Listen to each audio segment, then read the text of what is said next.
कुछ प्रश्न खड़े किए हैं जैसे साहब ने कि इम्पोजिशन किया जा रहा है, कुछ सुपर इम्पोज करने का प्रयास किया जा रहा है कि multi cultural multi faith system में एक वननेस है, एक भाषा है। इन आरोपों का जवाब आप कैसे देंगे? देखिए, जो विविधता की बात कही गई, विविधता तो भारत की संस्कृति के मूल स्वरूप में है। भाषा की विविधता तो छोड़िए, यहां तो भगवान एक नहीं है, भगवान ही भिन्न भिन्न प्रकार के हैं, और एक ही भगवान को आप एक राज्य से दूसरे राज्य में जाइए उसका स्वरूप बदल जाता है। पर समस्या जानते कहां है? समस्या यहां पे नहीं है। अभी सुरेंद्र जी ने बात शुरू की, जो पहला उन्होंने शेर पढ़ा ना, सरजमीने हिंद पर अक़वाम आलम के फिराक, काफिले बसते गए हिंदोस्ता बनता गया। यही माइंडसेट प्रॉब्लम का था। जैसे ये एक सराय थी, सब काफिले आके बनते गए और हम सेटल होते चले गए। हकीकत ये नहीं थी। मैं जयशंकर प्रसाद की कविता का एक पंक्ति उद्धृत करना चाहूंगा। हम क्या थे? हिमालय के आंगन में प्रथम, उसे किरणों का दे उपहार, उषा ने हंस अभिनंदन किया और पहनाया हीरक हार। जगे हम लगे जगाने विश्वलोक में फिर फैला आलोक, व्योमतम पुंज हुआ तब नष्ट, निखिल संस्कृति हो उठी अशोक। हमने ज्ञान शुरू किया भाई। भारत शब्द का अर्थ क्या है? भा का अर्थ होता है ज्ञान का प्रकाश, और रथ का अर्थ होता है उसमें लगा रहना। प्रॉब्लम यहां से आई। दूसरा उदाहरण, जैसे जो प्रश्न दोनों रेस किए गए, मैं बताता हूं। एक उदाहरण दिया गया वंदे मातरम का। कोई समस्या है क्या इसमें? वंदे मातरम पहली बार कब गाया गया? 1896 के कैलकाटा के एआईसीसी सेशन में गाया गया, जिसकी अध्यक्षता किसने की? रहमतुल्लाह अहमद सयानी ने। कोई उनको प्रॉब्लम नहीं थी।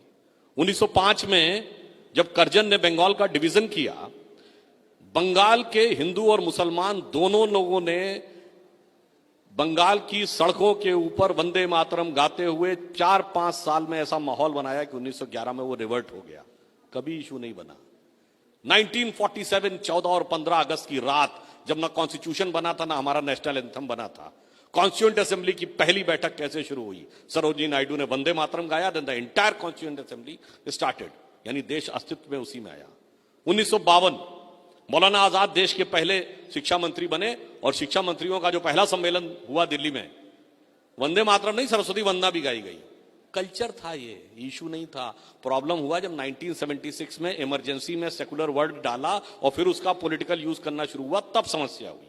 अब मैं आपको डिफरेंस का भी बताता हूं। देखिए, जो एक बात कही जाती ना कि आप एक पर्टिकुलर चीज थोपना चाहते हैं ना, मैं कहना चाहूंगा आप एक पर्टिकुलर चीज देखना चाहते हैं। जैसे मैं एक बात कहना चाहूंगा, यह देश जब आजाद हुआ तो 15 अगस्त 1947 को लाल किले के ऊपर शहनाई किसने बजाई? उस्ताद बिस्मिल्लाह खान ने। इस देश के लिए आजाद होने, शहीद होने वाला सेना का फर्स्ट गैलेंट्री अवार्ड विनर कौन था? ब्रिगेडियर मोहम्मद उस्मान, 1948 में नौशेरा की लड़ाई में। और दूसरी बात कहूंगा, 2010 में बैरक ओबामा भारत आए, ज्वाइंट सेशन ऑफ पार्लियामेंट को संबोधित करते हुए कहा, India is not emerging, India has emerged. When it has emerged, जिस दिन 98 का एक्सप्लोजन हुआ था, and who was the chief architect? Doctor Abul Kalam. मगर अफसोस है, मैंने नहीं देखा कि ब्रिगेडियर उस्मान आजमगढ़ के रहने वाले थे, कोई गया हो ये सो कॉल्ड सेकुलर पार्टीज वाला ब्रिगेडियर उस्मान के घर। आजमगढ़ में आतंकवाद के आरोपियों के घर जाते हैं।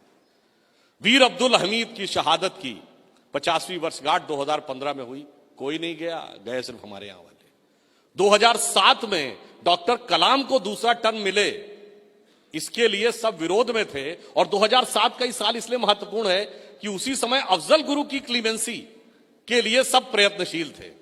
तो मैं कहता हूं, अरे बहुत कुछ है। और मैं कहूंगा, जिसको आप गंगा जमुनी तहजीब देश की कहते हैं ना, वो क्या थी? वो थी कि बुल्ले शाह ये कहते थे, आज होली खेलूंगी मैं रसिया, कहे बिस्मिल्लाह। वो गंगा जमुनी तहजीब वो थी कि दारा शिको उपनिषदों का फारसी में अनुवाद कराता था और कहता था सिर्रे अकबर इसका नाम है, यानी वर्ड्स ऑफ गॉड। वो गंगा जमुनी तहजीब वो थी कि अब्दुल रसखान, शेख मोहम्मद इब्राहिम रसखान, हिंदी के कवियों क्या कहते थे? मानुस हो तो वही रसखान, बसों ब्रज गोकुल गांव के ग्वारन, यानी अगला जन्म पाऊं तो भगवान कृष्ण के ग्वाल बालों के बीच में।